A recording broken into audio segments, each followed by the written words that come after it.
আমি কে, হু am I. আর যেটা বলছো যে এর ভেতরে আর কিছু আছে কিনা, তার ভেতরে আছে, তার ভেতরে গভীরটা বোঝা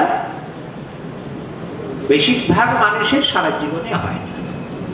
এরপরে যে আমি আসলে কি, এই প্রশ্নটাই বেশিরভাগ মানুষের আসে না। দৈবাৎ লক্ষে দু একজনের হয়তো মাথায় আসে, যাদের মাথায় আসে তাদেরও হাজার হাজারের মধ্যে এক একজনের সেটা বোধ হয়। শুনেছো এখানে, জানি না এটা প্রশ্নটা কি করে তোমার মাথায় এলো, আমার কানে গেছে আলোচনা এখানে হচ্ছে, হয়তো ওখান থেকে কানে গেছে, কোথাও থেকে কানে গেছে, আমরা আসলে হচ্ছি আত্মা। বোধহয় কাল সন্ধ্যেবেলা আলোচনার সময় হচ্ছিল, আমরা আসলে আত্মা। আত্মা কি আমরা বুঝবো কি করে বলো? আত্মা মানে হচ্ছে চৈতন্য। আত্মা বলতেও আমাদের কাছে ততখানি পরিষ্কার, চৈতন্য বলতেও ততখানি পরিষ্কার। কোনটাই আসলে আসলে পরিষ্কার নয়। মানে হচ্ছে একটা শক্তির কণা বলা যেতে পারে, বললে যা বলা হবে তাই ভুল হবে। আত্মা সম্বন্ধে বা চৈতন্য সম্বন্ধে যা বলা হবে, ব্যাখ্যা দেয়া হবে, বিবরণ দেয়া হবে, তা সবই ভুল। কারণ আত্মা বা চৈতন্য তাকে বর্ণনা দেয়া যায় না, তার কোনো নামকরণ করা যায় না, তার কোনো গুণাবলী বলে শেষ করা যায় না বা বলা যায় না। আমরা আসলে হচ্ছে আত্মবস্তু, আসলে হচ্ছে চৈতন্য স্বরূপ। যে চৈতন্য থেকেই সব কিছু এসেছে তাকে ব্রহ্ম বলে, চৈতন্য বলে। আসলে আমরা তা, কিন্তু সেটা কে কজন জানছে বলো? জানা খুব কঠিন। এবং নিজেকে চৈতন্য বোধ হলে স্বাভাবিক আমাদের যে চেতনা, এই সংসারে আমরা আছি, এই একটা দেহ, এই একটা নাম, এই একটা পরিবার, এই একটা পরিচয়, এই একটা পেশা, এই একটা বিদ্যা অর্জন হয়েছে বা বিদ্যা অর্জন করছি চেষ্টা, এই সমস্ত তখন আসে। আর ঠিক চৈতন্য হলে আর এগুলো আসে না। কারণ চৈতন্য আর জ্ঞান সমার্থক।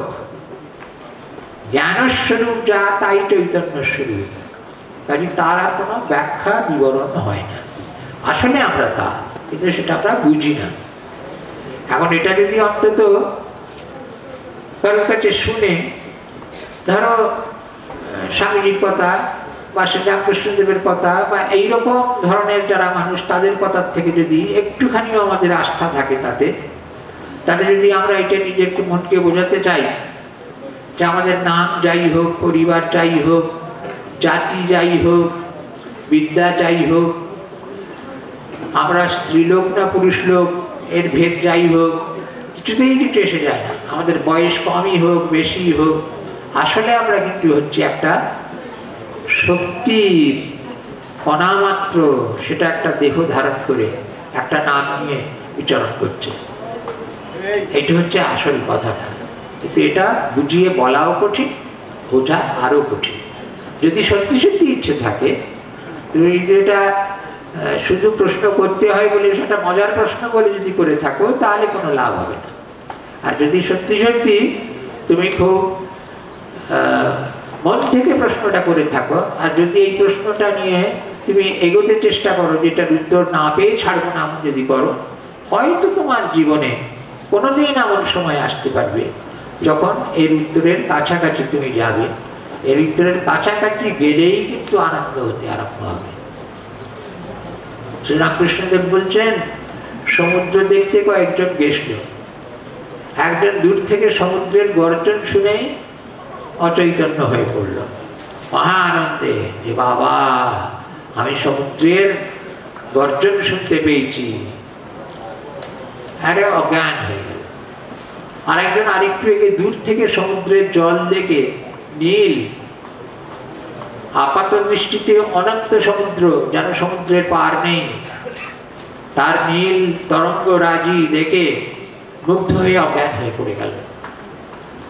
আর কেউ কেউ আছে গর্জন শুনে অজ্ঞান হলো না, তার দৃশ্য দেখেও অজ্ঞান হলো না, আরো এগিয়ে গিয়ে সমুদ্রের ধারে একটু জলে নেবে স্পর্শ করল। এ খুব কম লোকের হয়। এই আত্মবস্তুর আমরা আসলে যা আত্মা বা চৈতন্য, এই ব্যাপারটাও ঠিক সেই রকম।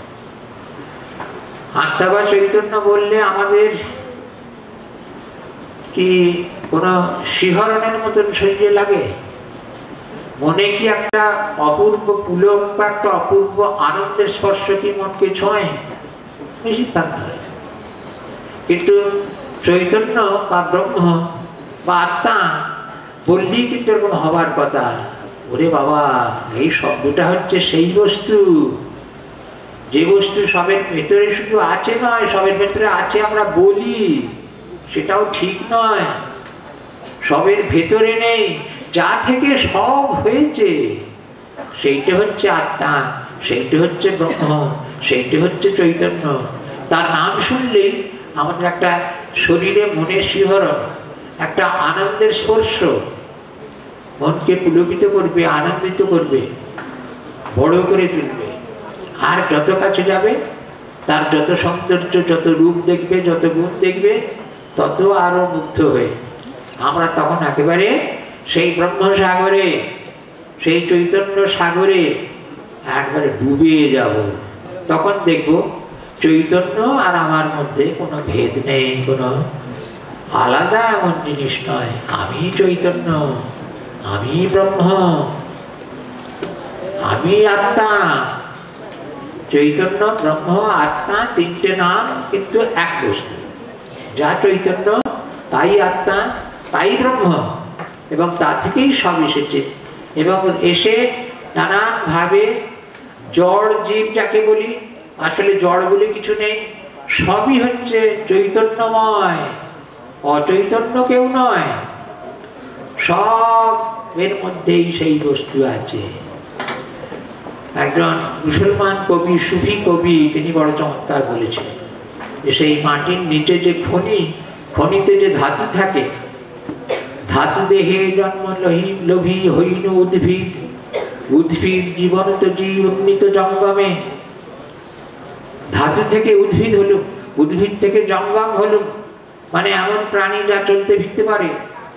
মানুষ হলো, কিন্তু শুধু মানুষই এই নয়, কিন্তু সেও শেষ নয় জীবনে মরণে। অতিক্রান্ত অনন্তের পারে চলে যাব আমি। দেবতা হলো, দেবতা হয়েও সব হলো না, দেবতাও ক্ষুদ্র জিনিস।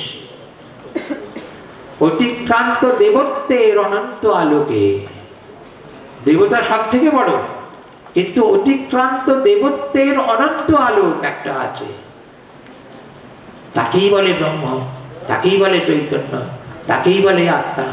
আর আমরা সকলে আসলে তা। সেটা হচ্ছে কি? সর্বশক্তিমান, প্রেমময়, আনন্দময় সেই বস্তু। আমরা সেই প্রেম, সেই আনন্দ, সেই সত্যের কণিকা মাত্র। এই হচ্ছে আমাদের প্রকৃত পরিচয়। যে জিজ্ঞেস করেছ সে যদি এইটুকু অন্তত ভাবো, এবং যদি মনে করো সত্যি সত্যি তুমি যদি খুব মন থেকে এই প্রশ্ন করে থাকো, এবং এই প্রশ্নটাকে যদি অনুসরণ করে এগোবার চেষ্টা করো জীবনে, অন্য যা করো করো, করতে করতে একদিন হয়তো তোমার জীবনে সেই অপূর্ব দিকটা আসবে, যেদিন তুমি এই চৈতন্য, এই ব্রহ্ম, এই আত্মার সঙ্গে অভেদ বোধ তোমার হবে। সেইটা হোক তোমার, তোমাদের সকলের, আমাদের সকলের এই প্রার্থনা।